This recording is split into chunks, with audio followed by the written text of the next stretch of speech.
aujourd'hui, la veille de la fête nationale de notre chère patrie.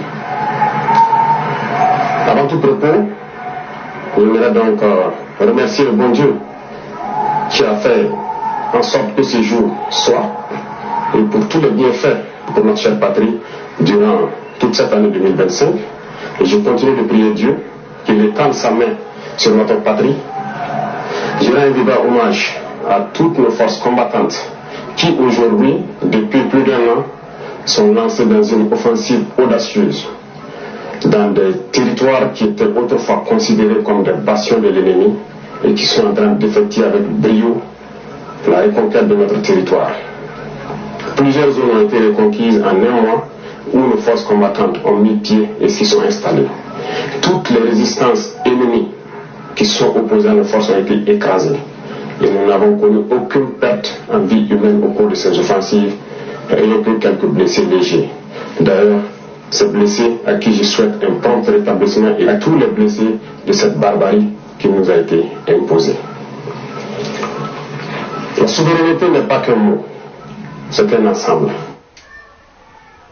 Pour atteindre notre souveraineté pleine et entière, il a fallu passer par la révolution. Cette révolution progressiste populaire décrétée est en cours. Le Burkina Faso. Ok, c'est intéressant déjà dans le message.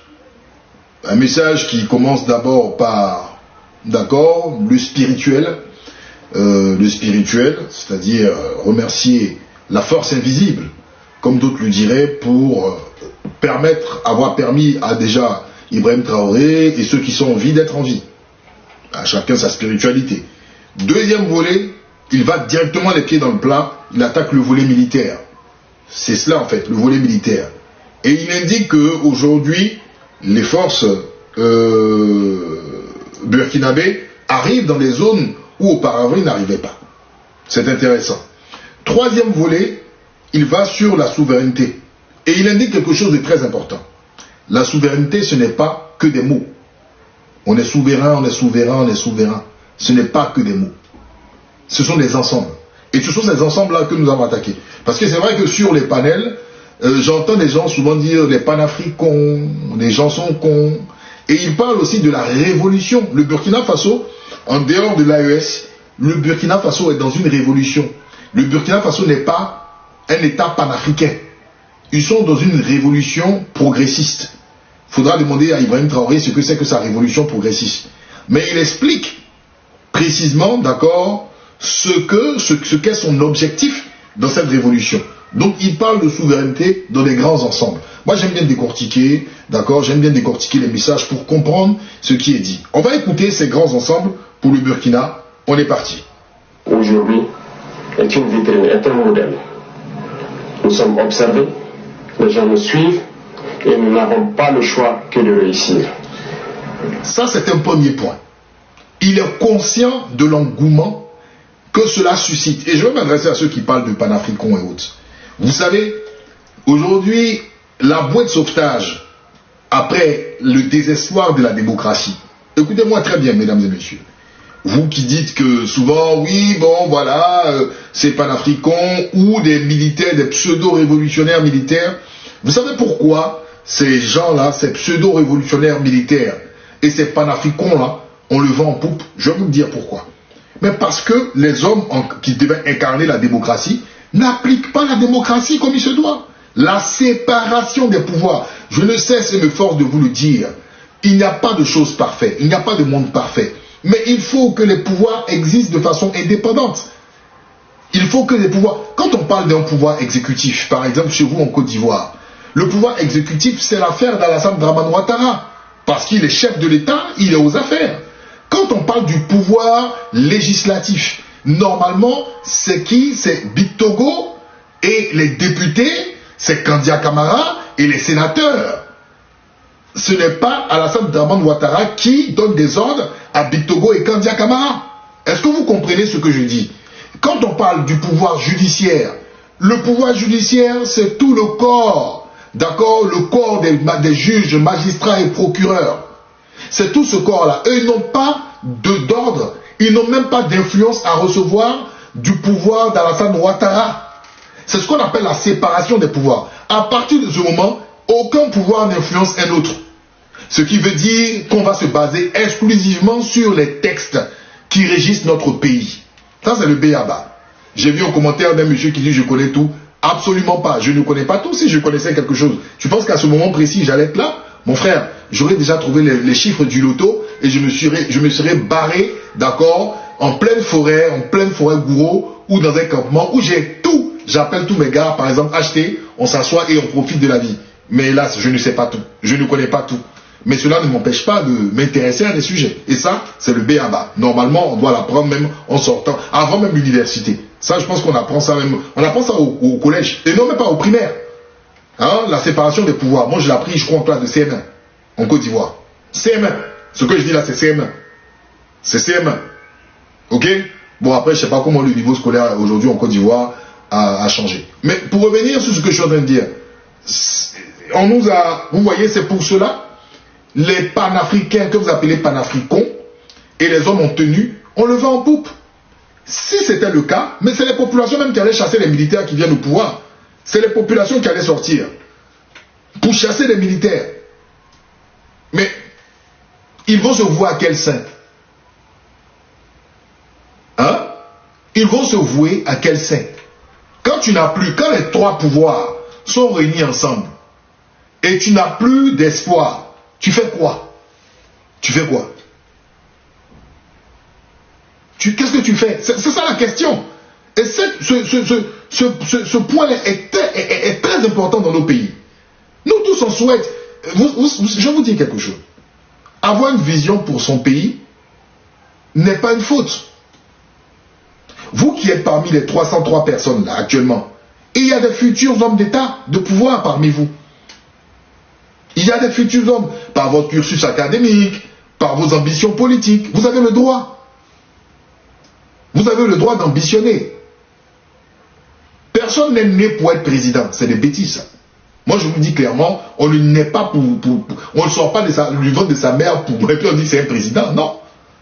On se façonne, on a des projets, on mûrit ces projets, on s'entoure d'une équipe et on ose, parce que c'est de l'audace. Sinon, ça n'existe pas. Il n'y a pas quelqu'un qui naît président. C'est des bêtises.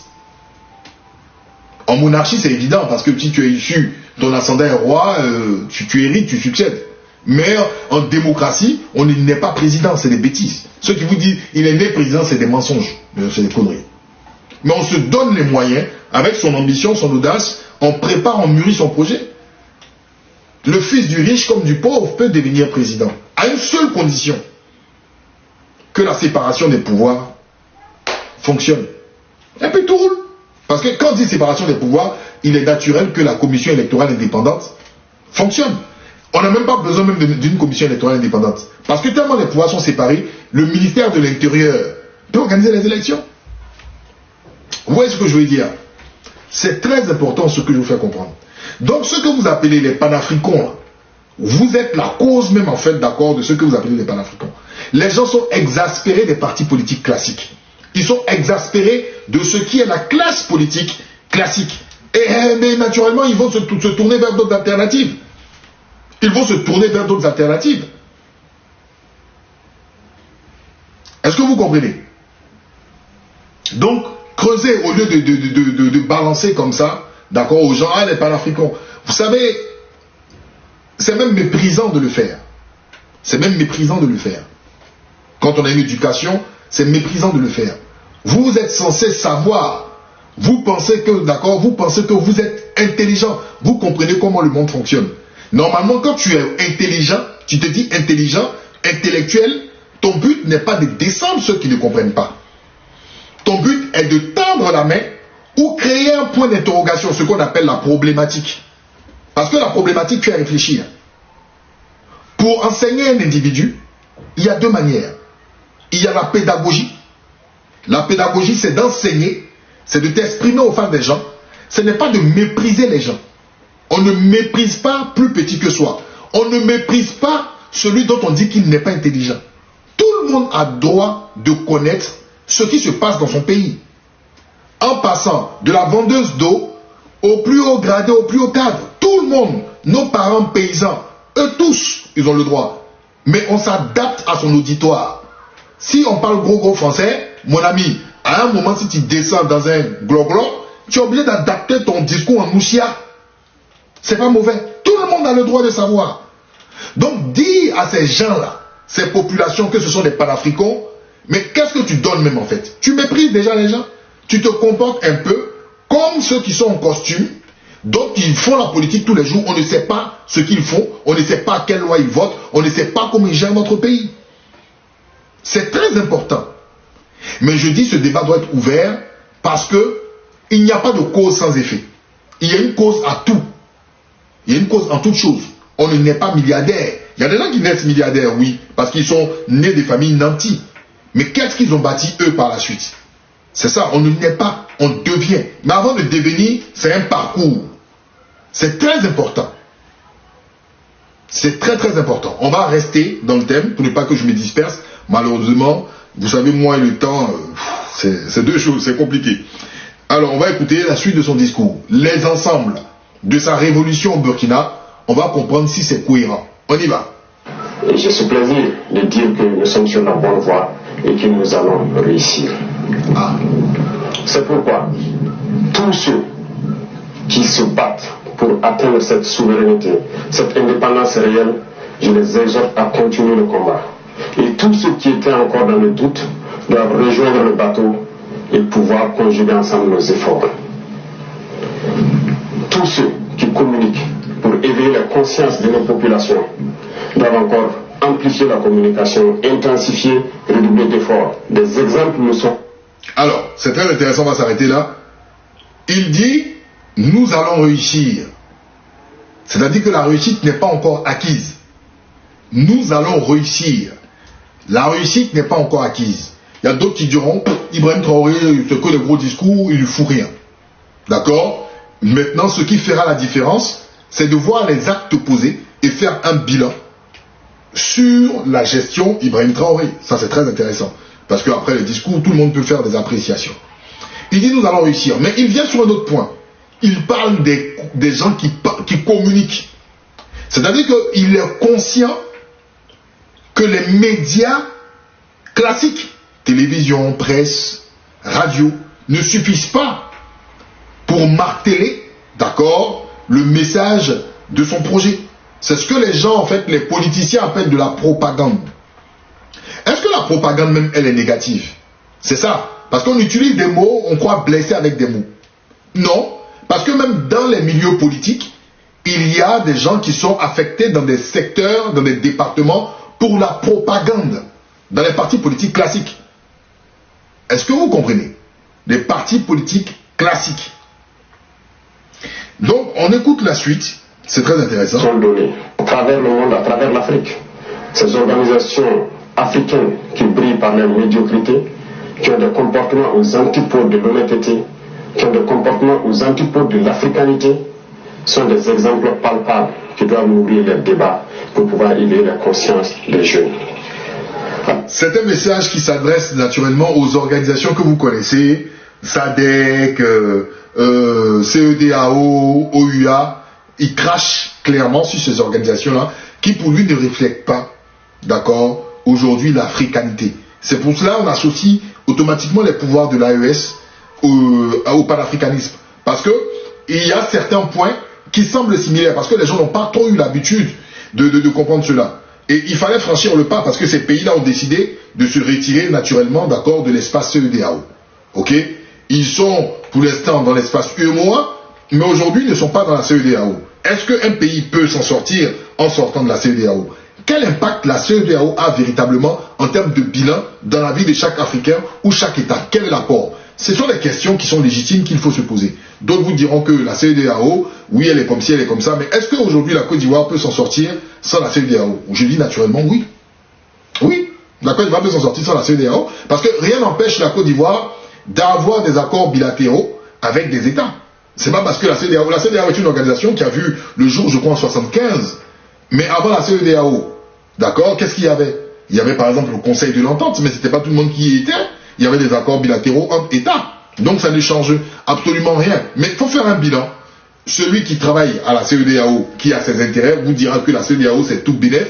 elle n'est pas parfaite, il y a des incohérences qu'il faut les corriger. Celui qui n'a rien à foutre, il vous dira clairement à CEDEAO, moi je m'en tape.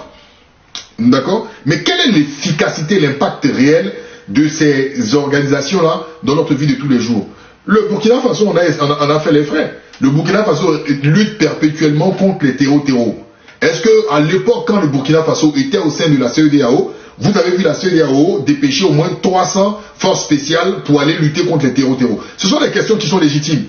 Avez-vous déjà vu cela? Au Nigeria, par exemple, le Nigeria qui dépêche aujourd'hui ses avions pour prêter main forte au Bénin, ce n'est pas mauvais. Est-ce que le Nigeria, par exemple, il y a, je crois, 3 semaines, il y a eu 355 personnes qui ont été enlevées au Nigeria.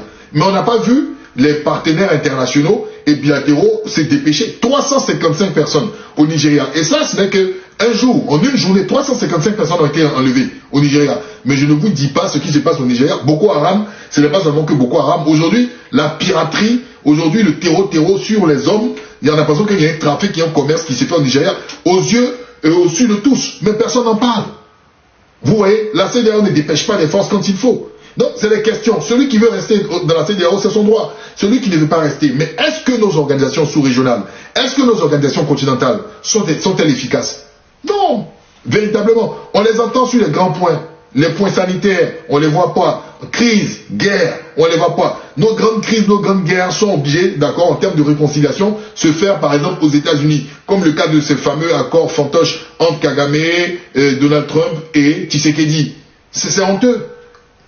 C'est honteux. Quand les Noirs sont bafoués dans certains pays, quand on parle du trafic sur les Noirs, où est l'OUA? Rien du tout. Qui sont nos financiers? Qui sont les lobbies qui sont derrière ces organisations? Allez bien creuser, vous allez voir qui se trouve derrière. Donc, en fait, de la faute même de nos institutions publiques ou supranationales, on donne du grain à moudre à ces gens-là.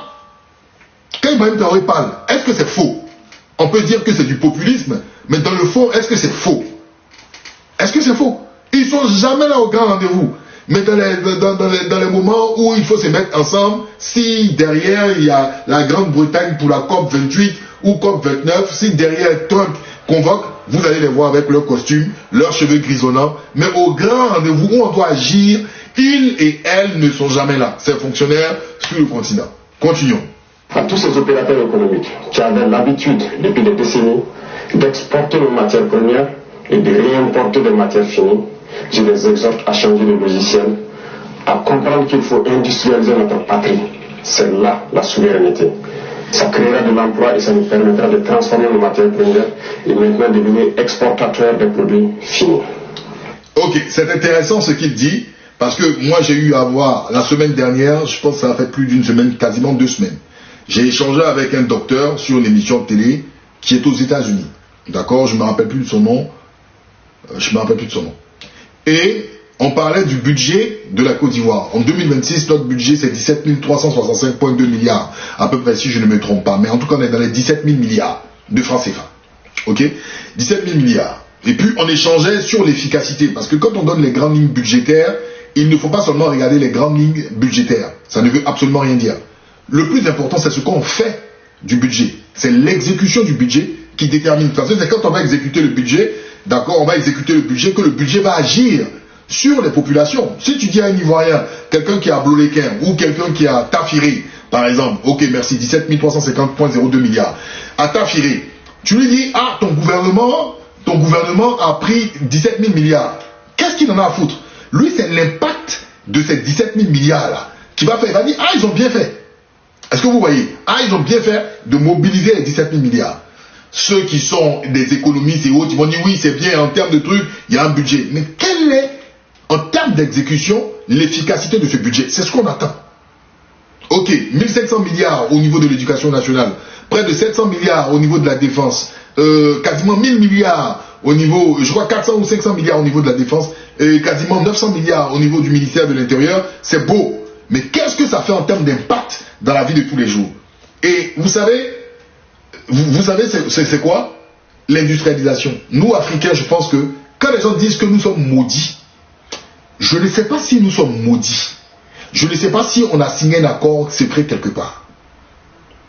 Mais la clé pour tout État, c'est l'industrialisation. Nous-mêmes, nous étions dans des écoles coloniales. Là. en classe de CM1, on nous parlait de la révolution industrielle. La révolution industrielle, l'intense productivité, l'efficacité, depuis 1800. Avec tous vos diplômés, tous vos présidents qui travaillent dans des institutions internationales, le Fonds monétaire international, comment ne comprennent-ils pas que l'industrialisation, c'est la question, je ne sais pas. Moi, je ne sais pas. Je ne vais pas dire qu'on est maudit, mais moi, je ne me considère pas maudit. Moi, quand on dit que le noir, il est maudit, je ne crois pas. Et il y a des pays qui le font. L'Éthiopie le fait. Dans les pays d'Afrique australe, il y en a qui le font. En Afrique du Sud, ils le font. Pourquoi on ne le fait pas? C'est ça la question. Pourquoi on ne fait pas franchir ce cap d'industrialisation? Et quand vous regardez nos pays, regardez bien nos pays, vous avez l'impression qu'il y a des multinationales qui industrialisent sciemment, comme s'il y a un accord tacite entre l'État qui doit gérer une économie primaire, c'est-à-dire une économie agricole, et même pas avec des machines, hein, une économie qui use l'homme.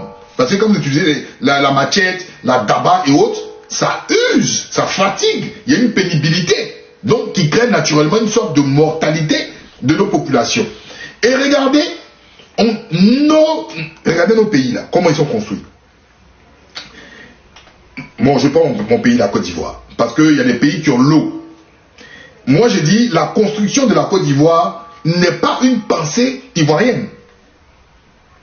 Avant même que la Côte d'Ivoire, avec les indépendances de 1960, l'architecture, la façon dont la Côte d'Ivoire est construite là, hein, ce n'est pas une pensée ivoirienne. Ce ne sont pas des architectes ivoiriens qui ont posé les jalons. Ce sont les Français. Mais les Français, ils construisent de telle sorte que c'est carré. Parce que si vous remarquez bien, quand ils se sont approchés des côtes, ils ont fait quoi? Ils ont établi des comptoirs. Le comptoir là, quand on le met là, c'est pour de l'argent.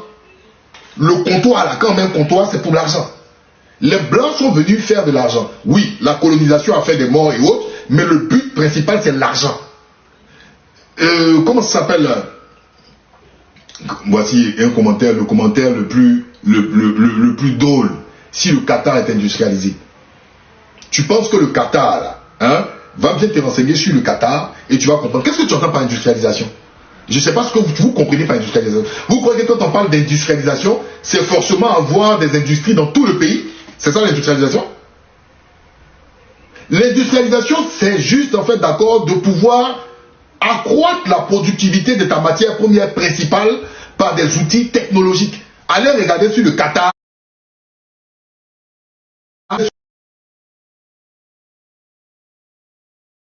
J'avais un problème de batterie. Le Qatar, d'accord, le Qatar n'arrive pas à gérer son propre pétrole. Regardez si le Qatar sort son brut pour aller le transformer ailleurs et le ramener au Qatar pour le vendre plus cher. C'est ça le but de l'industrialisation. L'industrialisation, monsieur Osiris, c'est pas avoir des industries partout. Une industrialisation, c'est la technologie. L'artisanat, vous avez vos petits moutons, tu as un cheptel, d'accord, on va dire de 17 têtes. De 17 têtes. Tu décides d'industrialiser, tu vas penser à avoir 1000 têtes. Mais pour gérer les 1000 têtes, c'est pas avec tes bras et tes pieds, tu vas gérer.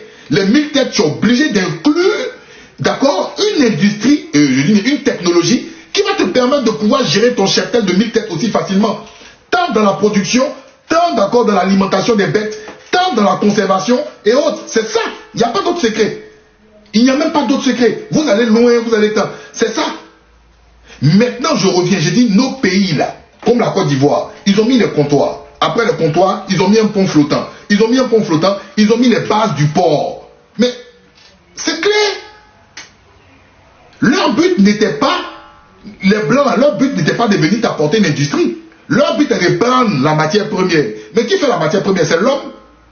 Tant que l'homme prend sa machette, il coupe, il sème, il moissonne. Moi, je prends mon bateau, j'envoie chez moi, je transforme, je reviens vendre plus cher. C'est tout. Ça, on n'a pas besoin d'aller à Harvard ou quoi pour comprendre. C'est tellement simple. C'est tellement simple. Maintenant, la question. Parce qu'au lieu d'attaquer les gens qui font les coups d'État, écoutez bien ce que je vais vous dire. Les civils, là, les civils qui sont là aussi depuis des années, là, qu'est-ce qu'ils ont fait? Parce que moi, je n'ai pas le niveau Bac plus 18. Hein. Je n'ai pas fait Oxford. ni aval. Mais j'essaie de comprendre simplement. Qu'est-ce que les civils, vous qui parlez de politique, de démocratie, qu'est-ce qui les empêche de faire ça? Parce qu'on a des présidents qui sont au pouvoir depuis 17 ans. On a des présidents qui sont au pouvoir depuis 15 ans. On a des présidents qui sont là au pouvoir depuis 10 ans. Qu'est-ce qui les empêche de mettre ces jalons de l'industriel? Et bizarrement, c'est de l'autre côté où on parle français. Parce que le Sénégal n'est pas industrialisé. Le Togo n'est pas industrialisé. La Côte d'Ivoire n'est pas industrialisée. Le Mali n'est pas industrialisé. Le Burkina n'est pas industrialisé. Le Niger n'est pas industrialisé. Le Togo n'est pas industrialisé. La Guinée-Conakry n'est pas industrialisée. La Guinée-Bissau n'est pas industrialisée.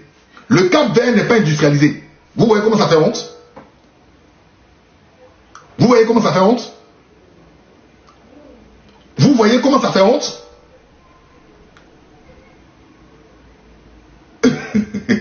Monsieur l'éternel optimiste, que je crois chez Obosso, arrêtez-moi ces conneries s'il vous plaît. Arrêtez-moi s'il vous plaît. Le Sénégal est le pays avec le plus d'industrie. Quelle industrie? Quelle technologie? De quoi? Lesquelles? Combien? Sur quel marché? Arrête ça, frère. Laissons ça. Moi, je te dis quelque chose, éternel optimiste. Je peux te dire aussi que la Côte d'Ivoire a des industries locales de fabrication et autres. Mais je connais les réalités de mon pays. Et quand je le dis, ça fait mal. Mais moi, je suis réaliste. Nous sommes des pays pauvres. Frère, laisse ça là. Oh, arrête. Toi-même, tu rigoles, laisse ça. Nous sommes des pays pauvres. On est pauvres. Faut pas avoir honte de dire ça. On est pauvres. Quand tu sors de ton continent, de ton pays, et tu vas ailleurs, tu vois les réalités. Moi, je ne vais pas venir blaguer les Ivoiriens pour dire, bon, on a le cacao, on a le pétrole. Mais tu as quelle technologie? Quand on parle d'industrie, c'est la technologie. Ce n'est pas la matière première. C'est la technologie. Papa, Oui. tu peux m'acheter un jeu sur Xbox? Non, j'ai pas envie là. Faut attendre d'abord que maman vienne. Parce que Internet et tout, j'aime pas que tu manipules. Mais c'est un jeu sur le marché Xbox, Microsoft. Oui, mais attends que ta mère vienne. Excusez-moi, c'est mon petit. Frère, tu sais, quand tu te mets dans l'état d'esprit que tu es pauvre là, ce n'est pas une malédiction. C'est un challenge. C'est un challenge. C'est un challenge. Et ça, il faut l'accepter. Parce que il y a certains Africains qui aiment beaucoup faire rêver. Oui, nous avons le pétrole, nous avons le cobalt, nous avons l'uranium, nous avons ça. Mais tu as ça, tu en fais quoi? Tu en fais quoi, frère? Ah, mon ami, où tu veux aller là, éternel optimiste? Non, tu vas me mettre quelque part. Si tu veux, un autre jour, on va faire un débat dessus. Je suis très ouvert, je suis tout oui. Mais je vais rester dans mon élément. D'accord? Ah, Marina, tu dis, tu penses que on se pose toutes ces questions. Moi, je n'ai pas la réponse. Je dis, pourquoi nous, avec tous ces pays-là... Attends, il n'y a même pas un qui dépasse vraiment l'autre. Il n'y a pas un qui dépasse vraiment l'autre. C'est un concours des derniers de la classe. Tu sais moi, c'est un concours des derniers de la classe.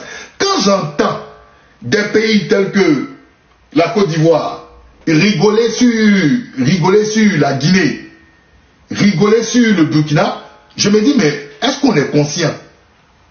Franchement, je me dis, est-ce qu'on est conscient ou rigoler sur le Sénégal?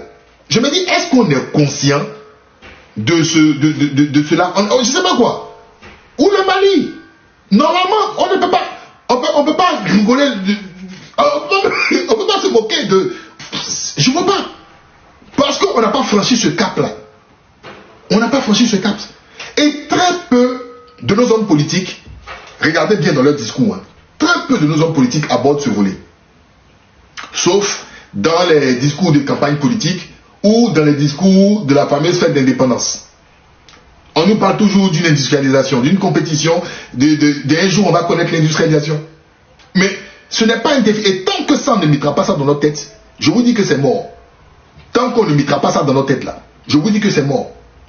Parce que nous sommes des pays de consommateurs. Et on consomme quoi? Tu consommes quoi de local? Ce que tu consommes au pays là même là, c'est qui fabrique? C'est pas le Libanais? Bonne maman, c'est pas Libanais? Mais oui frère, je suis d'accord que le modèle économique n'est pas bon. Mais pourquoi les gens n'ont pas le courage de remettre ça sur la table? Nous sommes des pays de consommateurs. Mais effectivement, acheter. Il faut qu'on en parle. Mais j'ai l'impression qu'il y a un tabou dessus. En fait, tu envoies la souffrance, la sueur de tes parents ailleurs. Ils transforment. Ils te renvoient ça 5 fois plus cher. Et puis le peu, parce qu'ils trient, hein, il y a des choses qu'ils n'ont pas envie de... Ils n'ont pas envie de transformer. Tellement ils sont à l'aise. Ils n'ont pas envie de transformer. Et puis ceux qui sont au niveau local, là, vous avez les cubes, les pâtes de tomates et autres là, c'est même pas vous qui transformez. Ce sont les Libanais. L'eau minérale locale, c'est Libanais. Et puis ça ne gêne pas. C'est-à-dire que des gens qui sont venus même nous trouver là, ont eu l'idée de pouvoir compenser le manquement de ceux qui envoient d'ailleurs. C'est-à-dire, eux, ils ont une intelligence d'assouvir et du moins de fournir l'offre locale. C'est une question qui est fondamentale, très importante. Donc, ne prenons pas ce volet de l'industrialisation là à la légère. Nous ne le prenons pas à la légère. C'est un véritable défi. Qu'est-ce qui fait que les gens ont l'impression de ne pas mettre leurs mains dessus? Je me pose des questions. Ces questions sont-elles légitimes? Bien sûr que oui. Et tous les hommes politiques, on doit enlever nos manteaux politiques et regardez, cela y va de notre survie. Cela y va de notre survie. Cela y va de notre survie. Donc, je me pose des questions. À partir du moment où une tierce personne, quelle que soit sa nature, qu'elle soit politique ou coup d'étaïste, prend cet engagement, qu'est-ce que ça créerait dans l'esprit de l'autre? Écoutez bien ce que j'ai dit. Hein. Je dis, à partir de ce principe, on est tous unanimement d'accord. Nous tous, chacun met ses réponses. Hein. Ils ont peur, chacun veut garder ses privilèges, chacun donnera voilà sa réponse. Maintenant, je dis, à partir du moment où 2-3 pays, ou des individus osent faire ce que les gens n'ont pas pu faire pendant 30 ans, à votre avis, qu'est-ce que ça va créer? Je me rappelle hier, HT parlait de révolution mentale. Qu'est-ce que ça va créer? Ça va créer dans la tête de qui? Qui est-ce que ça va déranger? Qui est-ce qui ça va déranger? Ça dérangera ceux qui sont là depuis 40 ans, qui n'ont pas pu faire. Mais ça va créer quoi dans la tête de l'autre? Celui qui est dans le pays là-bas, qui voit que les autres ont osé faire. Qu'est-ce qu'il va dire? Il va dire, mais attends, en fin de compte, mais si les autres l'ont fait, mais c'est qu'on peut le faire. Mais pourquoi l'ont-ils pas fait? Et ça crée quoi? La frustration. Après la frustration, ça crée quoi? La révolte. N'est-ce pas? N'est-ce pas? C'est pas que l'Africain n'est pas audacieux. Mais on conditionne l'homme noir de telle sorte à ne pas être audacieux. On conditionne l'homme noir à ne pas être audacieux. Et merci, acheter, effet domino. Donc, y a-t-il des gens qui sont là pour étouffer cet effet domino qui nous fera accéder à une industrialisation? Parce que quand on parle d'industrialiser, on parle bien évidemment, d'accord, déjà de cibler son marché et produire à la hauteur de son marché. Parce qu'aujourd'hui, il y a des gens, des Ivoiriens qui disent oui, il y a des Ivoiriens, il y a des Ivoiriens qui font du chocolat, déjà même en termes de marché, de besoin. Parce que quand tu fais ton business plan, il faut savoir si l'Ivoirien consomme le chocolat. Oui, il y a des Ivoiriens qui disent je suis artisan. Moi, je n'en veux pas les artisans chocolatiers. Vous faites votre chocolat par rapport à une catégorie de clients. Mais celui qui est à Benta, qu'est-ce qu'il va foutre avec le chocolat? Ce n'est pas, c'est pas le chocolat qu'il mange. Vous voyez ce que je dis? Le gars qui a Benta, il mange son baouin. Mais celui qui a la Riviera aux 2 plateaux qui est choco, oui, il va aller voir un artisan chocolatier. Mais il y en a combien? Il y en a combien en termes de clients? Il y en a combien pour la fourniture? Mais c'est la vérité. Voilà. Donc c'est en fonction, tu fais ton business plan. Qu'est-ce qui marche en Côte d'Ivoire? Ok, ce qui marche en Côte d'Ivoire, j'ai mon business plan, mais il faut que je produise à hauteur de temps. Il y a 2 millions d'Ivoiriens qui consomment ça. Tu fais ton business plan sur l'année, en termes de conservation, en termes de production. Mais pour produire les 2 millions là, il faut des machines. Il faut des machines. Pourquoi on n'a pas si facilement ces machines? Pourquoi on ne facilite pas? C'est ça la question. Hélas, je vous dis des choses, que chacun réfléchisse. Et ma parole n'est pas celle de l'évangile.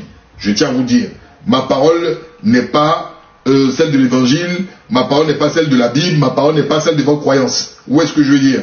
Mais je veux tout simplement vous dire qu'il faut, il faut se poser ces questions-là et véritablement se pencher là-dessus. Parce qu'on néglige ce point-là, et ce point-là, il est très... Et vous savez, si vous négligez, bah, les Libanais vont le prendre. Les Libanais vont le prendre. Au moment où vous êtes sur des choses inutiles, bah, eux, ils font leur bif. Eux-mêmes, ils vous disent. Au moment où vous êtes en train de vous embrouiller, là, nous, on n'est pas dans le politique, on n'est pas dans le politique, on n'est pas dans d'autres trucs. Nous, c'est l'argent. Tu es pauvre, mon ami. Toi, tu dis, une HMN, tu es pauvre. Moi, je t'invite quelque part. Bon, je t'invite quelque part. Je te dis que pour y aller, l'entrée, mon frère, il faut 500 balles. Quand il dit 500 balles, bon, l'équivalent de 300 000 francs CFA. Tu viens devant, et puis tu grattes ta tête, tu dis, ah, champion, il n'y a pas ça, mais je voulais t'accompagner. Mais tu n'as rien. Zéro, c'est zéro. Arrêtez les... C'est ça, là, le rêve de la gloire, là. Oui, nous, les Africains, mais tu n'as pas, mon ami. Quand on parle des gens qui ont l'argent, là, tu n'as pas. Faut pas... Non, tu n'as pas. Tu n'as pas ce pognon. Faut pas me dire que j'ai l'or. Même ton or, tu n'as pas la technologie. Arrêtez ça. C'est ce que je n'aime pas, en fait. On nous fait rêver. Il faut sortir de ce rêve-là. Il faut sortir pour exploiter ton or, là. C'est qui exploite? C'est toi qui l'exploites. Tu as les machines. Tu sais combien sort, combien de tonnes d'or sort. C'est-à-dire que tu n'as même pas même des machines de contrôle. Donc, à partir de ce moment-là, mon ami, tu es pauvre. Tu es pauvre. Et même si tu dis que les gens nous ont appauvris, mais nous sommes dans un monde de rapport de force. Et ça se prépare depuis l'école. Parce que si les Blancs ont un retard, et du moins les Blancs sont venus, ils sont rentrés chez nous par la force. Tu le sais bien. On sait bien que les Blancs, quand ils sont venus de la colonisation, c'était pas pour nous faire des bisous. Ok. Un vrai dirigeant, qu'est-ce qu'il fait? Il forme ses enfants. Il forme ses enfants, d'accord, avec des futurs ingénieurs, avec des futurs pilotes, avec des futurs top. Mais ça commence par le CP. C'est pas des pilotes qui sortent de la planète Mars. Hein. C'est une vision. On les forme depuis le CP. On les apprend, on les forme. C'est comme ça on fait. Donc, il ne faut pas dire qu'ils nous ont appauvris. Tu as accepté cet appauvrissement. Alors, quand tu acceptes l'appauvrissement, le résultat c'est zéro. Donc, il faut dire, faut pas avoir honte. Zéro, c'est zéro. Moi, je n'ai pas de complexe à ça. Quand on me dit, ah, vous les Africains, vous n'êtes... Oui, on n'a pas, c'est un fait. Mais c'est pas parce que j'accepte que je m'apitoie sur mon sort. Non, non, non, je prends conscience que je dois me battre. Voilà, je dois prendre conscience que je dois me battre. Bon, tu sais, je peux comprendre. Si c'est faux, je te l'accorde, c'est ton point de vue. Moi, j'ai le mien. C'est ce qui fait aussi la divergence d'opinion. Mais j'ai pas envie de me perdre. D'accord? Je respecte le tien. Le jour où on aura un débat, on le fera avec plaisir. Ok? Je vais continuer ce qu'il dit. Voilà. Oui, j'ai compris. Vous êtes des partis, vous pratiquez. Moi, je suis un théoricien. Laissez-moi dans ma théorie. D'accord? Pratiquez. Tout ça, c'est pour le bien de tout le monde. Si vous pratiquez demain, ça marche. Nous, on sera dedans aussi. On va vous féliciter pour la pratique. On y va. Un instant, s'il vous plaît. Je vais mettre le son. Patriotes, plus civiques, les rendre révolutionnaires dans l'âme. Je vous exhorte à continuer ce travail, parce que c'est par eux que nous pourrons maintenir le flambeau de notre patrie. À tous ces acteurs du monde de la santé qui font des prouesses aujourd'hui, qui hier nous croyions impossibles au Burkina Faso, je vous exhorte à continuer de vous battre. Nous serons de votre côté, nous allons vous appuyer autant que possible en matériel, en logistique, pour que vous continuiez à exprimer votre talent, à faire en sorte que ce qui se fait ailleurs puisse se faire ici. Et à conjuguer vos efforts avec le monde des praticiens, ceux-là qui utilisent nos plantes pour nous soigner, parce que la souveraineté, elle est aussi sanitaire. J'ai apprécié ce volet-là. Pourquoi? Sur deux plans. Déjà, la santé est un sujet majeur. Quand vous remarquerez, en fait, d'accord, quand il parle des ensembles, il parle de l'industrialisation et ensuite de la santé. Naturellement, pour que les gens puissent travailler convenablement. Non, il parle même de l'industrialisation, il parle du civisme. Et dans sa vision, le civisme est formé des patriotes. Ça, c'est très important. Et ensuite, il parle de la santé. Pourquoi? C'est logique. D'accord? C'est logique pour ma part. Première des choses, l'industrialisation, c'est une volonté, c'est une vision. Deuxième des choses, le civisme. Si tu n'es pas dans le civisme, dans la discipline, tu ne peux pas être un bon travailleur. On se connaît, mes amis. Nous-mêmes là, en Côte d'Ivoire, là, on dit union, discipline. Les plus indisciplinés que vous connaissez, ce sont les Ivoiriens. Excusez-moi, hein, je préfère commencer chez moi d'abord. Je dis chez nous là, on dit union, dans les devises là, union, discipline, travail. Voilà. Les plus indisciplinés que vous connaissez, c'est l'Ivoirien. On se connaît entre nous. Moi-même, je suis indiscipliné par moment. Voilà, je ne vais pas pointer du doigt les autres. Mais il fait l'effort d'être un petit peu discipliné. Sinon, on est indiscipliné. Si les disciplines, hein, si les disciplines pouvaient être chères, être chères, hein, c'est nous. C'est normal quand c'est dit la vérité. C'est bon, quand c'est comme ça, on avance. Et c'est très important. Même dans notre devise, là, on dit union, non? Union, c'est pas facile. Mais on dit discipline. Et puis, pourquoi la discipline précède le travail? Parce que sans discipline, tu ne peux pas travailler. C'est une vision. Même celui qui veut être milliardaire, qui a des objectifs, il a une hygiène de vie, il a une discipline. Sans discipline, la discipline, c'est l'organisation. Même dans ta maison, en tant que père de famille, la discipline, c'est important. À plus forte raison, pour un citoyen qui a une vision, c'est le civisme. Et par la suite, le civisme, et il parle de la santé. Parce que ceux qui vont travailler, ceux qui font la nation, doivent être en bonne santé. Eh oui, ils doivent être en bonne santé. Mais ce qui me touche le plus dans son message, il parle des tradis praticiens. Mais c'est ce que les en Chine ils font. Tu ne peux pas en fait faire abstraction si tu t'intéresses, tu regardes ta médecine de façon endogène. Surtout pour un chef d'État. Celui qui est au sommet de l'État. Parce que le ministre de la Santé, il peut faire des démarches. Mais qui va donner, qui impacte, qui impulse, qui donne une impulsion à une façon de voir la santé? Bah, c'est celui qui est là. C'est celui... Combien de nos chefs d'État, même chez nous en Côte d'Ivoire, là, on parlait même d'un statut des tradis praticiens. On sait qu'aujourd'hui, ils ont un statut en termes de loi. Mais comment sont-ils pris? Tout le monde est devenu tradit praticien en Côte d'Ivoire. Même tu prends TikTok, des gens vendent des bouteilles et les racines. Tout le monde est devenu tradit praticien. Parce qu'économiquement, ça ne va pas. Même le secteur des tradis praticiens, il y a une indiscipline qui est là-bas. Mais dans cette indiscipline-là, si vous êtes indiscipliné, vous savez la conséquence de l'indiscipline, c'est la mort. Parce qu'il y a plein de criminels aussi qui sont sur TikTok, qui ont des bouteilles, dont ils ne connaissent ni la posologie, ni la composition. Rendre long kiki, rendre gros kiki, rendre grosses les fesses. Mais après, il y a d'autres répercussions.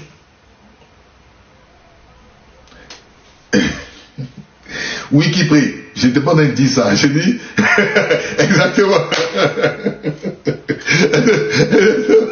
Non mais, c'est tellement banalisé, la mort est banalisée. La mort est banalisée. Mais pourquoi? Qu'est-ce qui fait ça? C'est la pauvreté. Le frère qui me disait tout à l'heure, on nous a appauvris là. La pauvreté, ça se fait. C'est pas seulement dans le compte en banque, hein. C'est pas dans la poche. La pauvreté aussi, c'est là. La pauvreté, c'est là, c'est dans l'esprit. La pauvreté, là, c'est là, c'est dans l'esprit. C'est pas seulement dans la poche ni le compte en banque. La pauvreté aussi, c'est là. Est-ce que tu comprends? Je continue, c'est très important. Et cette mention au tradit praticien m'a vraiment touché. Un instant.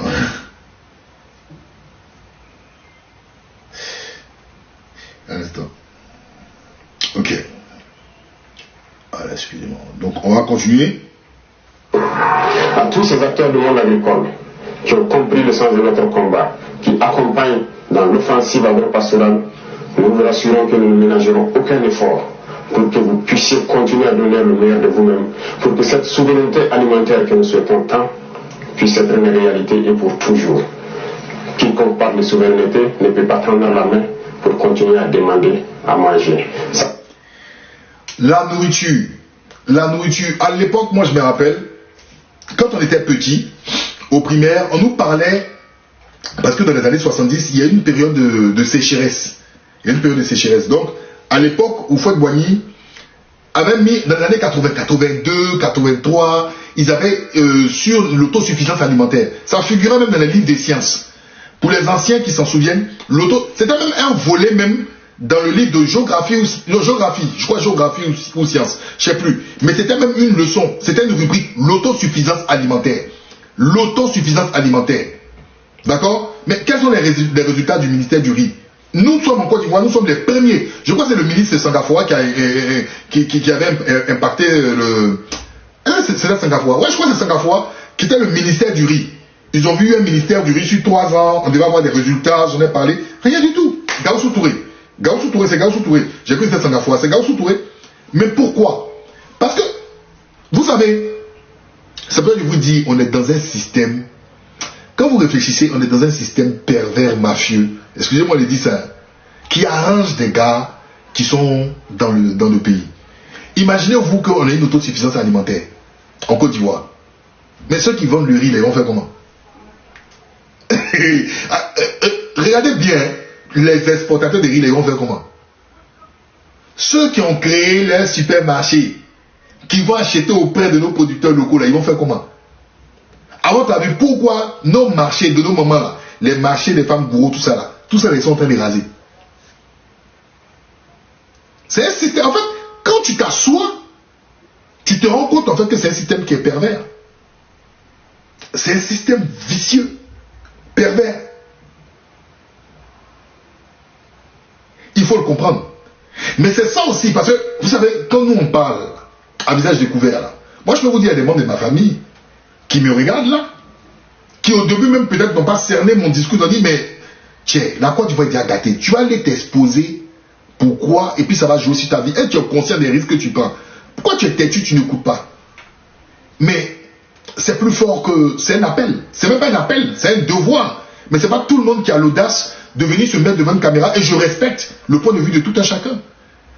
Mais normalement, ces genres de discours, on doit l'entendre dans la bouche de nos politiciens. On doit l'entendre.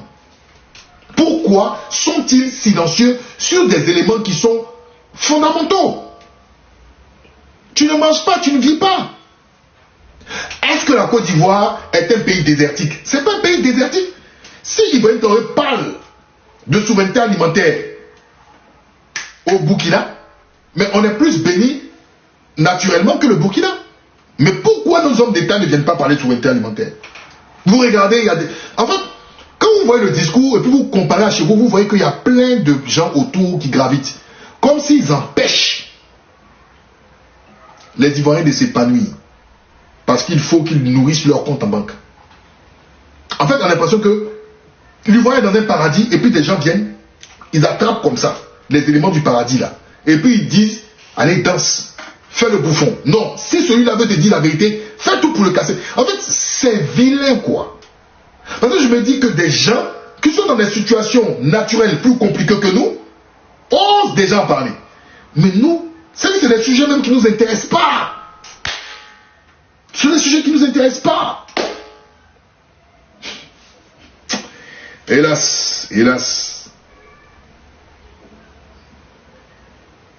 Ça passe obligatoirement par là. Tous ceux qui se battent pour que nous puissions atteindre cette souveraineté sur tous les plans, pour que nous soyons réellement indépendants, je vous encourage à continuer le combat. Vous voyez, il a cité les différents ensembles. Dans ce discours-là, un discours court, mais j'ai apprécié parce que c'est un élément même qui les concerne eux. Moi, j'aime bien les gens qui font des comparaisons vis-à-vis d'elles-mêmes. Moi, j'aime bien l'introspection. C'est le fait de te remettre en question par moment. D'accord? De te remettre en question par moment. Est-ce que la trajectoire que je prends est bonne? La trajectoire que je prends est-elle bonne? C'est très important. Un homme qui ne fait pas le bilan, même dans la comptabilité, on ne peut pas gérer une société comme ça. On est obligé de faire un bilan comptable. Pour voir, en termes de pertes et profits, et en termes de gains, ce qu'on a gagné.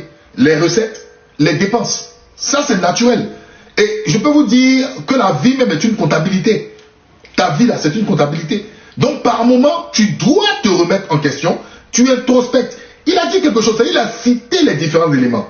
Premier élément, industrialisation. Deuxième élément, civisme. Troisième élément, santé. Quatrième élément, souveraineté alimentaire. On est d'accord? D'accord? Souveraineté alimentaire. Et il finit, il dit quoi? Ces éléments nous permettront d'être réellement indépendants. Et ça, j'ai aimé ça dans la phrase. Ça veut dire qu'il dit aux Burkinabés, nous ne sommes pas indépendants. Et il dit aussi à ceux qui ont des pouvoirs civils, mon ami TM News, je ne te parle pas de la nature du pouvoir. Ils sont en train de vous dire, vous les Ivoiriens aussi, vous n'êtes pas indépendants. Si des chroniqueurs viennent à la télé vous dire, on est dépendant, et puis les gendarmes marchent, les militaires marchent, c'est du folklore. Pour être indépendant, là, en premier, là, je l'ai dit devant un économiste, il dit l'industrialisation. Il n'a pas voulu parler. Tant que tu ne transformes pas ce que tu produis, c'est impossible. On va monter, on va descendre, ça n'existe pas. Ne me parlez pas de la Suisse, hein, parce que la Suisse est dans un ensemble européen, d'accord? Et je dirais même que la Suisse n'est pas industrialisée. Elle a une petite population, mais elle doit avoir, d'accord, une transformation locale sur certains produits qui sont chers. Mais la Suisse, vous savez que c'est un pôle financier. Tu vas pas comparer les 322 463 km² à la Suisse. C'est autre chose. Mais je dis, la plupart des États, c'est ça. Tu n'as pas cet élément-là. C'est monte, descend. Appelle tous les pasteurs, tous les imams que tu veux. Tu ne connaîtras pas ce qu'on appelle la réelle indépendance.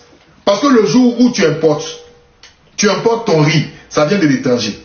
Le jour où le riz là n'est plus produit là, tu fais comment? Tu es affamé. Tu es affamé. Tu as fait comment? Tu sors le riz d'où? Tu sors ton riz d'où? Le riz que tu manges 365 jours sur 365. Parce que tu es un importateur. Un importateur. Et tu importes le riz. Et comment? Avec quel partenaire? Parce que tu n'es pas le Qatar. Le Qatar, ils peuvent se permettre d'acheter du riz des États-Unis, ça arrive. Toi, quand on te montré la facture américaine là, tu as dit, voyez, peut-être c'est les Américains même qui te prêtent. Non, ce n'est pas le même level. Il faut qu'on comprenne. Ce n'est pas le même level. Donc, ces éléments-là sont importants. Quand tu as ces éléments-là, tu t'assois, tu dis, oui, je suis indépendant. Oui, je suis indépendant. Mais tant que tu n'as pas atteint ça, c'est que des chimères, frère. Tu vas venir me dire, oui, le PSG Gouv 2023 a fait si ça, c'est du n'importe quoi. C'est du n'importe quoi. On continue. Intensifier le combat parce qu'il faut que nous allions vite et bien. Pourquoi je le dis? Il faut que nous allions vite et bien parce que tout le monde nous regarde. Le monde entier regarde le Burkina, les Africains regardent le Burkina Faso qui a dessiné un modèle. Et il faut que ce modèle puisse donc inspirer d'autres peuples à rejoindre le combat de la révolution pour que l'Afrique soit libre, digne et prospère. La majorité écrasante des peuples qui nous soutiennent prie pour que nous réussissions. Nous les remercions et nous leur disons de continuer à nous soutenir parce que ce combat que nous menons, ce n'est pas uniquement pour le Burkina Faso, c'est pour tous les peuples noirs. Cette minute. Vous avez vu? Il est conscient. Ça c'est bien, être conscient. Il est conscient qu'il a un soutien de beaucoup de gens en dehors du Burkina. Il est conscient. C'est ce que vous appelez le plus souvent les panafricains. Ce qu'on appelle les petites mains, la masse populaire. Il est conscient que les gens attendent le Burkina au tournant. Il est conscient. Parce que là, c'est le jour, c'est la veille de la fête d'indépendance du Burkina. Il s'adresse aux Burkinabés principalement. Étant membre de l'AES, mais il s'adresse aux Burkinabés. Il faut qu'on aille bien et vite. Parce que les gens nous attendent. Mais il est conscient qu'il y a des gens aussi qui l'attendent au tournant pour dire que Ibrahim Traoré est une arnaque. Il est conscient de cela. Il en est conscient. D'accord? C'est pas tout le monde, même au Burkina, c'est pas tout le monde qui a l'idée, hein? Heureusement. Parce qu'un homme ne peut pas faire l'unanimité. Mais il en est conscient. Il faut qu'on aille bien et vite. Et ce qui m'a plu au-delà de tout, parce que je vais vous donner un secret. Moi, ce secret-là, je l'ai compris très tôt. Pourquoi les Noirs n'ont pas de pouvoir dans le monde? On a le pouvoir que par deux éléments. On a le pouvoir par deux éléments.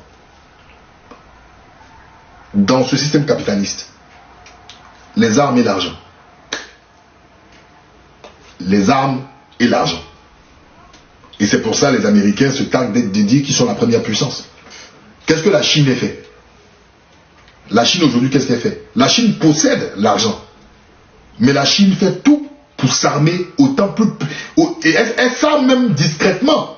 De telle sorte que les États-Unis ne savent pas quel est véritablement leur arsenal. Non, l'union c'est une évidence. Tu ne peux pas avoir les armes là, tu utilises avec qui? Tu peux pas avoir le pognon tout seul. Ça n'existe pas. C'est une évidence. Et il n'y a même pas d'union même véritable. L'union à mort là, c'est rare dans les peuples. D'accord? Mais c'est parce que c'est un idéal qui réunit. Mon frère, tu penses qu'il y a des quelque chose sur l'union. Le jour où le continent africain, écoute bien ce que je te dis, le jour, je ne dis même pas tout le continent africain, une partie du continent africain réussit, d'accord, l'exploit de pouvoir être souverain et de gérer leurs richesses. Écoute bien, tu vas voir que on sera unis au-delà du continent. On sera unis au-delà du continent. C'est-à-dire que les Américains, les Noirs qui sont en Amérique du Sud, ils ne te diront plus qu'ils sont Sud-Américains. Ils vont te dire qu'ils sont Africains. D'origine, et puis ils se seront retrouvés en Colombie. C'est la fierté d'appartenance. La fierté de l'appartenance, elle se lie à la situation réelle de ce qu'on est dans le système capitaliste. Non, absolument pas. Monsieur, c'est même pas une utopie. C'est une question d'audace. Moi, je ne suis pas un rêveur. Je suis absolument pas un rêveur, mais moi, je vous dis, c'est une question d'audace. Et il faut regarder. Parce que l'homme se projette dans la vie, là. Un homme se projette à son lieu d'origine naturellement. Prenez un Français, un Belge. Écoutez bien sûr. L'homme, c'est comme l'animal. Tu ne peux pas séparer la forêt et la savane d'un homme noir. Si tu veux, il faut l'emmener en Russie. Tu ne peux pas, c'est naturel. Tu ne peux pas, d'accord, rejeter un Européen de son pays, même s'il va au Congo. Mais l'Européen va se projeter par rapport à sa terre d'origine, l'Europe. Il va te dire non, j'ai fui l'Europe parce que l'Europe on ne se parle plus, le capitalisme a détruit les gens. Oui, il y a des gens qui vont dire oui, je viens aider les gens parce que nous avons déjà la technologie. Nous avons la technologie. Il se projette par rapport à son lieu d'origine. Et l'Africain qui se projette par rapport à son lieu d'origine rejette l'Afrique parce que ce qu'il voit de l'Afrique ne lui fait pas plaisir. Les Antillais, que vous dites les Antillais c'est des vendus, les Antillais ils n'aiment pas les Noirs. Non, c'est parce que l'image qu'ils ont de l'Afrique là, ils ne veulent pas, ils veulent rester dans leur Antilles. Et par rapport à ce qu'on leur a dit, vous croyez que si l'Afrique était comme le Qatar, mais les Antillais même toujours vous disent même que je suis Antillais, oui on m'a déporté, mais je suis fier d'être temps. Bon, tu dis frère, je pense que tu es arrivé, il faut, peut-être tu verras la vidéo ou un truc. Même les Américains noirs. Pourquoi ce qu'on appelle les Israéliens, les Juifs là, les Juifs, pourquoi on les appelle les Israéliens, les Juifs? Pourquoi les Israéliens, les Juifs là, ils sont toujours, il y a des gens même qui n'ont jamais mis pied en Israël. Mais tu les vois, ils sont connectés toujours à Israël.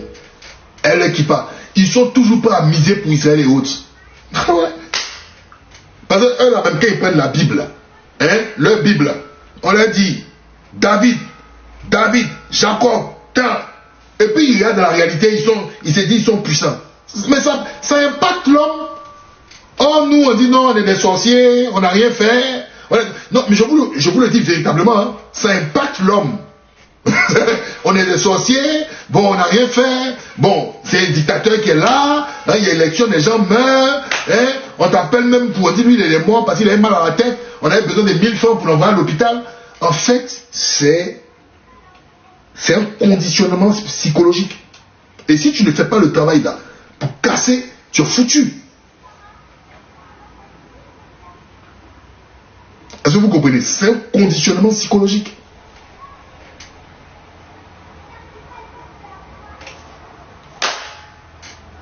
Voilà. Je continue.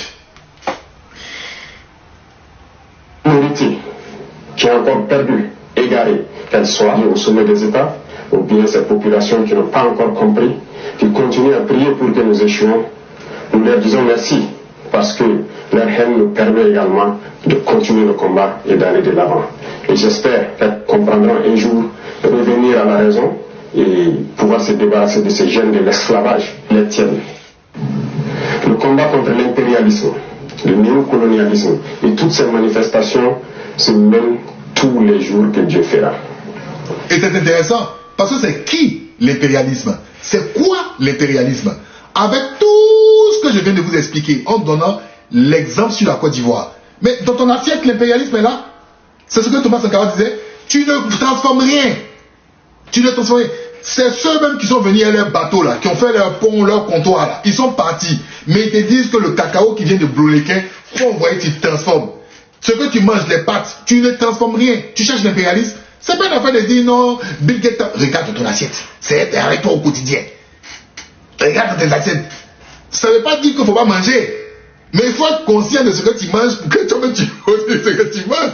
Parce que quand on dit ça, les gens disent non, il faut prendre des pains comme ça, il faut prendre des trucs. Ça n'a rien à voir. Mon frère, si tu aimes des Weston, mets tes Weston, c'est ton argent, non? Mais il faut être conscient de Weston que tu mets dans ton pied là. Comment ça s'est fait? C'est tout.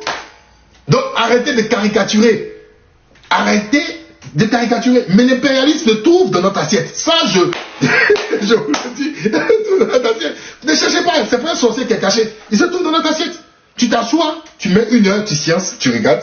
Toi-même, tu vas voir clair dedans. Tu vas voir clair. Donc, ne cherchez pas souvent parce que les gens viennent. Oh, les gros, oh, les panafricains. Oh, ils luttent contre l'impérialisme. Tu as lutté contre l'impérialisme comment? Tu peux avoir les avions. Non, non, non. L'impérialisme se trouve juste dans ton assiette. C'est tout dans ton assiette. Dans ton assiette. Tu regardes ton assiette, tu vas voir, il y a l'impérialisme dedans. Donc voilà, c'est tellement simple. J'ai dit, nous sommes des républiques. En fait, on a créé des états de consommateurs. Nos pays là, ce sont des pays de consommation. Ce n'est pas encore des pays de transformation et de autoconsommation. C'est des pays de consommation. Et ça là, si tu ne prends pas tête dedans là, tu ne peux pas avoir conscience de ça, tu es mort. C'est des pays de consommation. Ouais. Nous ne baisserons pas les bras, nous continuerons sur notre lancée et je pense que toute la jeunesse est aussi invitée à s'exprimer. Nous continuerons à les encourager pour que nous puissions atteindre nos objectifs parce que la souveraineté, l'indépendance, la liberté que nous voulons pour vivre en paix au Burkina Faso, c'est tout cela. Voilà pourquoi j'ai dit que ce n'est pas un simple mot, c'est un ensemble. Aujourd'hui, nous sommes fiers de dire que nous avons fait des progrès. Tant sur le domaine industriel, industrie civile et militaire, nous avons fait des progrès sur le domaine de la santé, nous avons fait des progrès sur le domaine des infrastructures, nous avons fait des progrès sur le domaine de la défense, de la reconquête. Ces criminels qui avaient occupé ces zones de notre patrie, croire que c'était leur sanctuaire, ont été délogés dans plusieurs zones, sont en train de fuir le Burkina Faso. Vous verrez certainement des images de leur fuite, mais nous leur disons qu'à présent, ils n'ont que 2 choix. Fuir le Burkina Faso ou mourir, parce que les forces combattantes sont engagées dans cette offensive. Il est clair et il est plus dur dans son style, il est martial.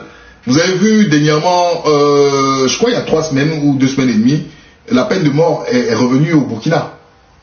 La peine de mort est revenue au Burkina. Ils ont remis la peine de mort. Je n'ai pas voulu débattre de cela parce que je trouve que c'est un débat, je ne veux pas aller sur un débat philosophique et autres. Je veux le prendre dans un cadre, dans un registre qui est purement politique. Le Burkina n'est pas le premier. Les pays des droits de l'homme, là, les États-Unis, il y a des États. Au Nigeria même. Le Nigeria qui a défendu le Bénin. Là. Parce que j'ai vu des gens ce truc. Mais la peine de mort, le Burkina est libre de décider. Mais la peine de mort, là, il faut qu'elle soit exemplaire. Il faut qu'elle soit exemplaire. Je ne dis pas de prendre les gens pour les éliminer. Mais des gens qui ont des actes de trahison de la nation. C'est-à-dire qui trahissent l'État. Vous savez, j'ai suivi un truc là, je n'ai pas encore beaucoup d'informations. Le monsieur, il est suspecté. Il n'est pas condamné. C'est le directeur des affaires financières du ministère de l'Éducation nationale en Côte d'Ivoire. Ce seul individu là, on le suspecte d'avoir détourné 10 milliards de francs CFA. J'ai lu le papier hier, j'ai décidé d'approfondir le papier. Un seul individu est suspecté d'avoir mené un détournement de 10 milliards de nos francs CFA. C'est au ministère de la Santé? C'est pas l'Éducation nationale? Le DAF là? Ah, c'est la santé? Ah, autant pour moi. Et apparemment, il a une église. Hein. Ah, d'accord. Il a une église et tout. 10 milliards.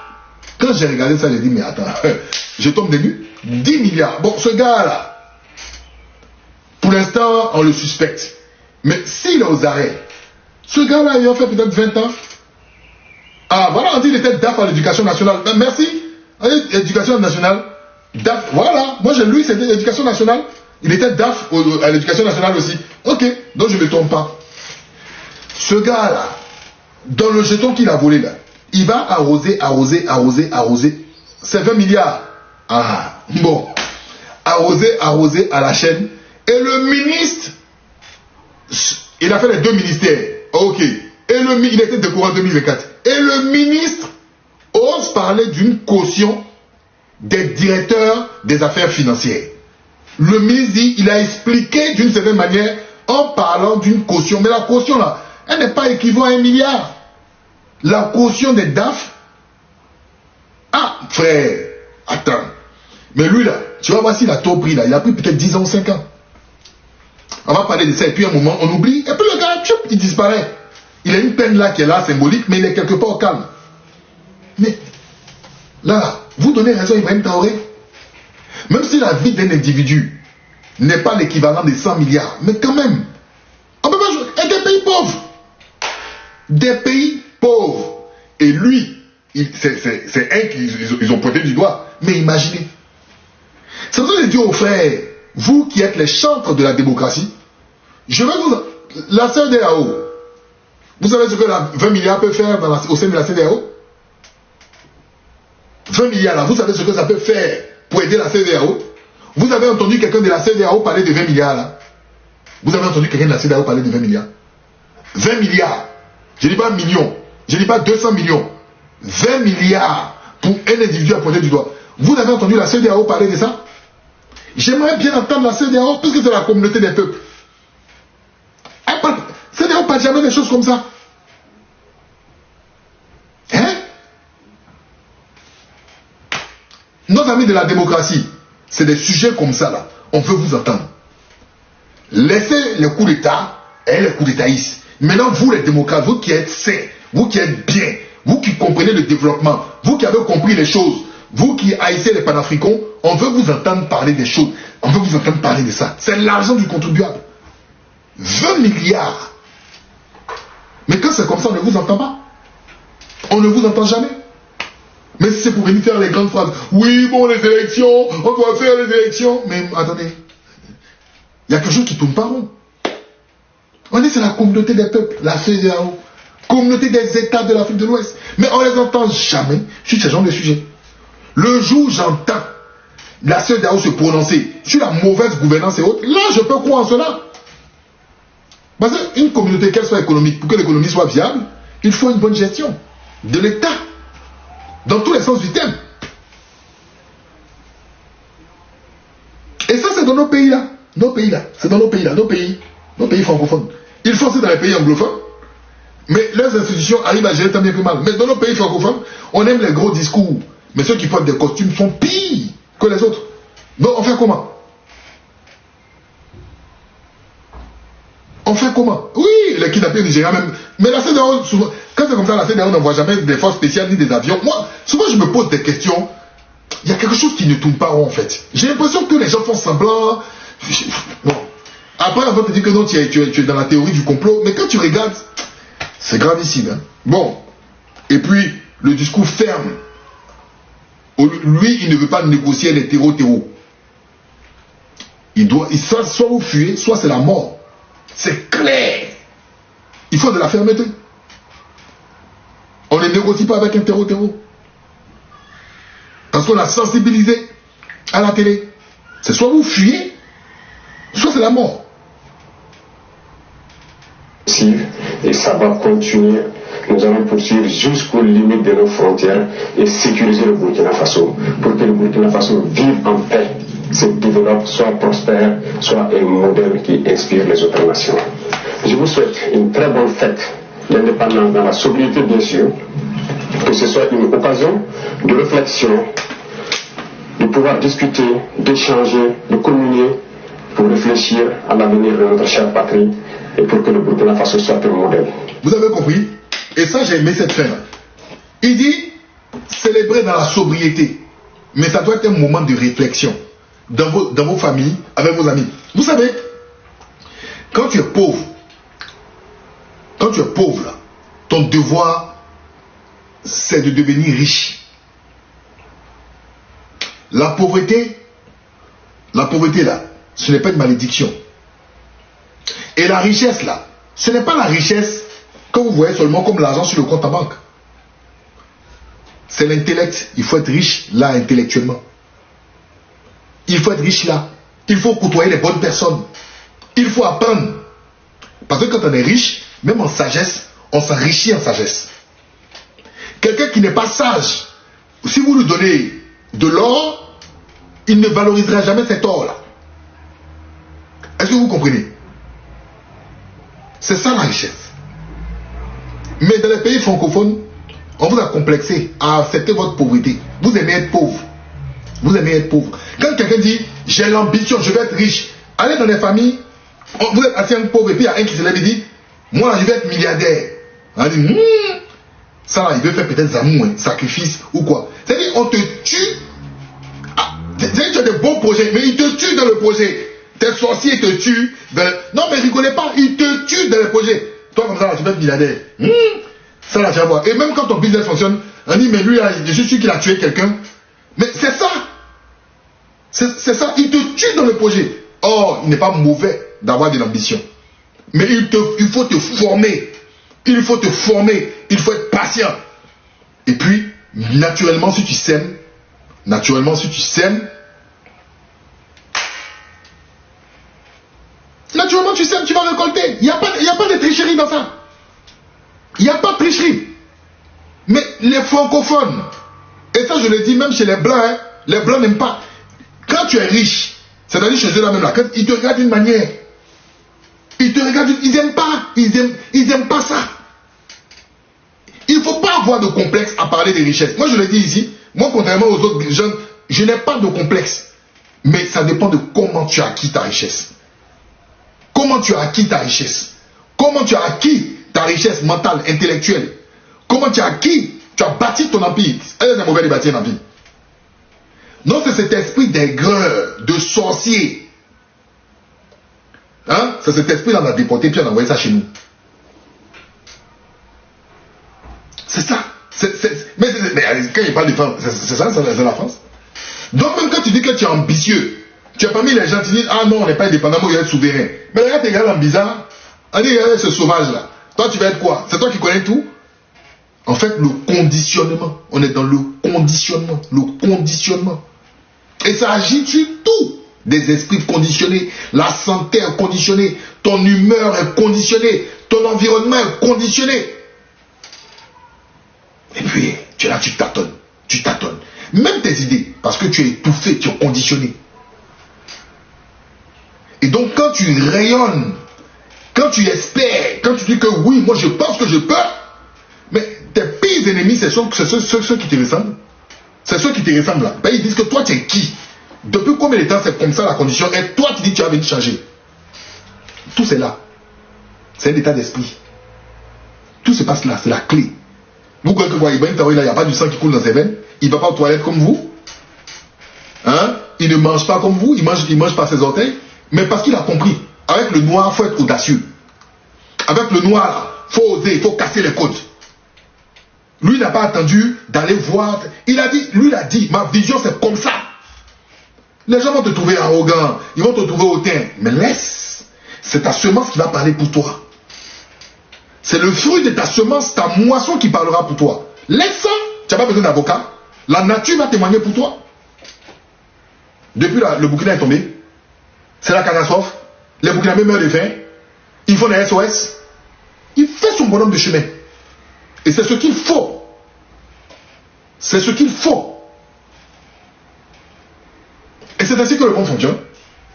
Quand vous dites l'impérialisme, vous croyez que c'est quoi? C'est un homme qui est là, avec des cornes et tout, et des avions de guerre? Non. L'impérialisme, c'est le comportement aussi. L'impérialiste n'aime pas les audacieux. L'impérialiste, il ne veut pas. Parce qu'il veut rester lui seul. Donc il ne veut pas. Il va tout faire pour t'abaisser. C'est ça. Donc il faut rêver grand. On te voit un pigeon et la vision des nègres. Et pour avoir la vision des nègres, il faut aller en altitude. Il faut que tes poumons s'adaptent à l'aide de l'altitude. Est-ce que vous comprenez ce que je suis en train de dire? Bon. Malheureusement, on n'a plus assez de temps. Je devais parler de mon temps cher pays, j'ai fait tellement de dossiers. J'ai une émission ce soir, en fait, j'ai un podcast ce soir avec des gars, j'ai pas envie d'être en retard. Bon, j'ai fait la part belle au Burkina Faso. Hein. Bon, ça fait longtemps que je n'avais pas fait de panel de Burkinabé.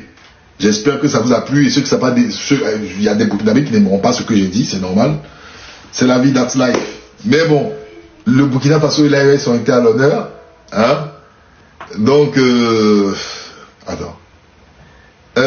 Par contre, je vois 2 demandes. Mais franchement, vraiment 3-4 minutes.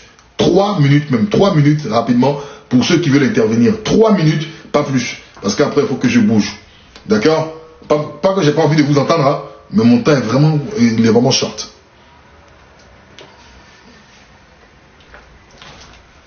Merci. J'avais pas vu de moto dans la vie. Elle est belle, la Vespa. Alors. C'est mon gars HT qui me dit. HT disait que la révolution est mentale. Bah oui, elle est mentale, frère. Je vous en prie. Alors, pour ceux qui veulent intervenir, 3 minutes. Bonjour. Oui, bonjour, ça. Bonjour. C'est un panel, vraiment, je viens toujours t'écouter parce que là, c'est un panel éducatif et qui permet à chaque Africain de pouvoir, en tout cas, soi-même réfléchir. Ça donne la réflexion. Et ça, nous, Africains, nous devons faire des panels comme ça, instructifs, et nous permettre d'avancer. Et il y a un monsieur là qui écrit souvent, il dit que c'est une utopie, des choses comme ça. Mais c'est pas de l'utopie. Il faut voir grand. Nos pères ont vu grand. Le père de l'indépendance là, en créant le RDA. Mais ils ont vu grand. Doit 3 minutes. Ça compter 3 minutes. Voilà, ça compter les Lumumba et autres. Ce sont des gens qui ont vu grand. Hein. Moi, je vous dis. Mais ce qui est sûr, c'est que les Européens ne voulaient pas que l'Afrique se libère et se développe. C'est pour ça qu'ils ont arrêté. Tous ces gens-là, ils les ont décimés. Est-ce que tu sais que la CEDEAO, ce que les experts de la CEDEAO ont voulu mettre en créant cette CEDEAO-là, et je crois que c'est le 12 octobre 2005, l'avion qui est tombé à Abuja. Est-ce que vous savez ce qui était dedans? Ils ont décimé la CEDEAO pour changer tout ce qui devait, tous ces experts-là devaient faire pour l'Afrique occidentale, française, et même l'Afrique anglophone. C'est-à-dire toute l'Afrique occidentale devait être une seule entité. Et c'est ce qui est l'AES aujourd'hui. Voilà. Vous ne savez même pas ça. Et quand tu dis que c'est une utopie, ça veut dire que tu nous fais reculer. Or, nous voulons avancer. Et le discours de M. Traoré qui vient de faire, mais c'est instructif, d'abord éducatif et offensif. C'est un discours offensif. Et c'est ce genre de discours comme ça qu'on veut entendre dans la bouche de nos dirigeants. Et donc, je vais m'arrêter là. Merci beaucoup pour cet enseignement que tu viens de donner, et que Dieu te bénisse. Et nous avançons. Merci beaucoup. Merci, doyen. Merci, on est ensemble. Alors, rapidement, champion, votre micro à droite. Un des juges. Bonjour. Oui, bonjour. Oui. Vous avez 2 minutes. Je vous écoute.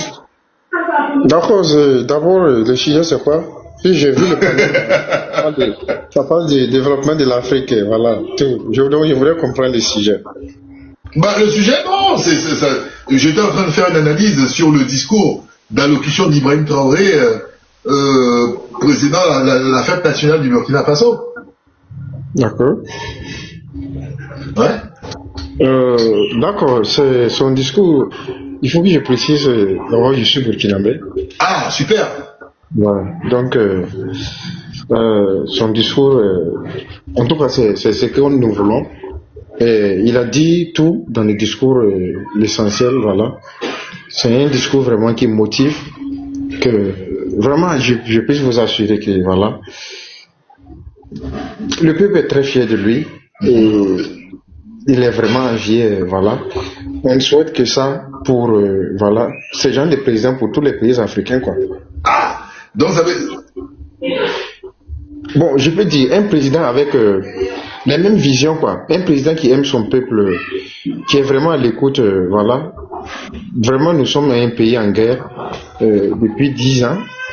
Si on veut faire des comparaisons, avant qu'il ne vienne au pouvoir, le niveau de sécurité que les pays vivaient, et aujourd'hui, il fait la guerre et en même temps, le développement du pays, l'industrialisation, voilà, l'éducation, tout. Donc, vraiment, on ne peut que souhaiter un Ibrahim Traoré pour, voilà. Merci la Méduse, en tout cas, merci. C'est un citoyen burkinabé, hein, fier de son président. On n'y peut rien. Et ce que je veux dire, bonne chance avec IB et on verra pour la suite. Merci en tout cas la Méduse. Merci. Voilà. Alors, qu'est-ce que... Un instant. Monsieur Foy, Axel Foy. El Congo. Yeah. Ouais, bon, c'est pour dire vraiment que c'est un bon discours, c'est un discours qui était attendu par la majorité des Africains. Vraiment, ça nous va droit au... Voilà, ça nous touche. Et puis, vraiment, nous, on soutient ce président du Burkina, qui est... Voilà, c'est un président que les Africains souhaitent dans leur majorité. Mais il ira jusqu'au bout. Oui, on ira jusqu'au bout. Merci aussi à toi, Ansa, pour ce que tu fais aussi pour le peuple africain en général. Et vraiment, nous sommes avec toi. La majorité des Africains sont avec toi. Donc, c'est ce que je voulais dire. Merci mon vieux, c'est gentil, ça fait plaisir. On est ensemble. Ok. Alors, après monsieur Axel Foy, à qui le tour? 2 minutes, Mounalove. Bonsoir, Nissa. Comment tu vas? Bonsoir, Mounalove. Comment allez-vous? Merci pour le message.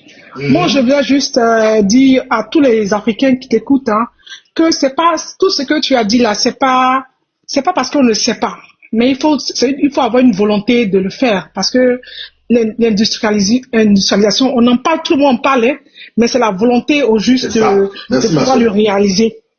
C'est ça qui est le plus important. Il faut des leaders comme Ibrahim Traoré. Moi, aujourd'hui même, je l'ai écouté. Il était en conférence avec des enfants. Tu vois, déjà même depuis la base, pour déjà former les enfants à comprendre ce qu'il fait dans son pays. Et c'est depuis la base qu'il faut commencer. Et il le fait très bien. J'ai vu la conférence avec les enfants et j'ai vraiment adoré. Vraiment, on sait tout ce qui se passe là. Même l'industrialisation, nous, en Afrique, là, on a juste besoin de copier, on a juste besoin de faire du copycat.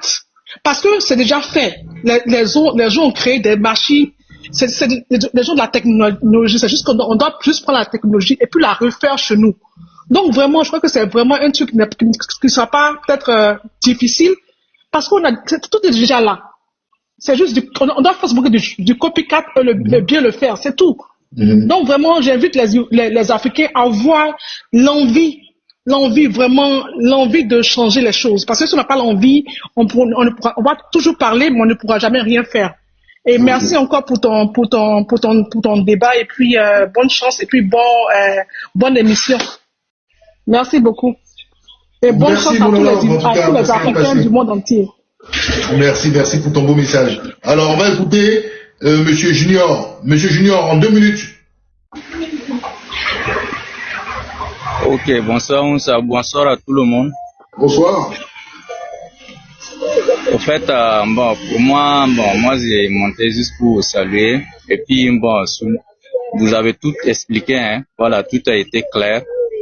Voilà, mais maintenant, il y a un point aussi, ce qui m'a beaucoup plu dans l'affaire, et que l'industrie militaire est en marche. Ça m'a vraiment touché. Voilà, quand il prend au début même de sa déclaration, la voiture. Et le caméraman a voulu faire passer un message. Avec la voiture. voilà, le caméraman a d'abord fixé sa caméra sur une marque. Oui. Voilà, c'est ça qui m'a beaucoup touché. Ça montre déjà que l'industrie militaire est vraiment commencée. Donc ça, pour un pays qui a de l'avenir, franchement, ça se voit. Le domaine militaire n'est pas à négliger. Voilà, si nous commençons à faire des made in Burkina, voilà, et dans un futur proche, voilà, Burkina sera un pays de référence. On l'espère, on l'espère en tout cas. Merci d'être passé. J'ai pas assez de temps, mais merci, on l'espère de tout notre cœur. Hein. Voilà. Alors, monsieur Lebien. Oui. Rapidement, 2 minutes, monsieur Lebien. Oui, rapidement, parce que monsieur Ounsa, il n'a pas le temps, il a trop de choses à gérer. Ben, merci beaucoup, mon frère. Je fais comme toi. Moi, je voulais tout simplement dire aux Burkinabés que, comme le président Ibrahim Traoré l'a dit, toute l'Afrique noire vous soutient. Vous êtes sur le bon chemin, vous avez compris ce qui c'est que le développement d'un pays, surtout un pays africain de nos jours. Donc moi, ce que je voulais dire quand j'ai écouté tout ce que tu as dit, c'est ça. Moi, je pense que nos politiciens en cravate ont une feuille de route. Voilà, quand tu arrives au pouvoir, tu arrives avec tes idées, toute ta bonne volonté, et tu viens trouver une certaine réalité où on t'impose, voilà, de ne pas industrialiser ton pays, parce que le riz que la Côte d'Ivoire consomme là, et que la Côte d'Ivoire va payer à l'extérieur là, il dédouane. Et la douane marche. Donc c'est tout un système derrière qui fait que l'État gagne de l'argent. Si on le faisait chez nous, et que déjà ça va casser quelque chose, tu vois, au niveau même de leurs gains. Ouais, c'est pas faux. Voilà. Donc tout ce système est mis en place. Les Occidentaux, ils savent, ils en sont conscients comment dirais-je, de nos potentialités, et ils savent ce qui nous manque. Donc, ils vont jamais laisser un chef d'État venir dérouler un tel projet pour sa population. Donc, qu'est-ce qui arrive aujourd'hui avec le Burkina? Le Burkina a instauré un régime militaire qui est prêt à se battre pour mettre en place ce système-là, pour que son pays puisse sortir de cette merde-là. Et ça, comme il l'a dit, ça ne plaît pas à beaucoup de personnes, surtout chez les défenseurs et les défenseurs des Occidentaux. Surtout, il y a quelque chose aussi qu'il faut comprendre. Toute cette révolution-là, elle ne va pas se passer d'une façon pacifique. Forcer, les gens vont tomber parce qu'ils vont activer le mode pour faire plier nos dirigeants. Et aujourd'hui, ils ont réussi à faire peur à beaucoup d'Africains qui disent que on préfère vivre dans la peur et dans la pauvreté que de penser à dire qu'on veut devenir riche et perdre des vies. Voici le véritable combat. Merci bien. Cette peur-là, ça reste. Voilà. Ok, en tout cas, merci beaucoup. Et on a tellement de choses à dire. J'espère qu'on trouvera le... Franchement, j'ai cru même franchement que j'allais dans le temps. Ouais, ok, merci beaucoup, mon frère. Bon merci, combat. Merci. Voilà, merci. On est ensemble, frère. Allez. Ok. Voilà, mesdames et messieurs, je suis désolé pour celles qui n'ont pas pu monter. Franchement, c'est au pif. J'ai choisi, c'est pas un manque de respect. Mais je pense que j'aurai le temps de faire un autre live la semaine prochaine ou dimanche en soirée. Parce que là, nous sommes le vendredi. Tout à l'heure, là, je vais pour l'enregistrement d'un podcast. Donc, on se donne rendez-vous la semaine prochaine. Prenez soin de vous. Plein de bonnes choses. Rien que le positif. Et puis, vous savez, hein, acceptez toujours la contradiction. Et prenez de la hauteur, de la croissance. On ne peut pas tout le temps être d'accord avec vous. Voilà. Avec nos points de vue. Voilà. Merci en tout cas. Prenez soin de vous. On est ensemble. On se dit à une prochaine. Ciao.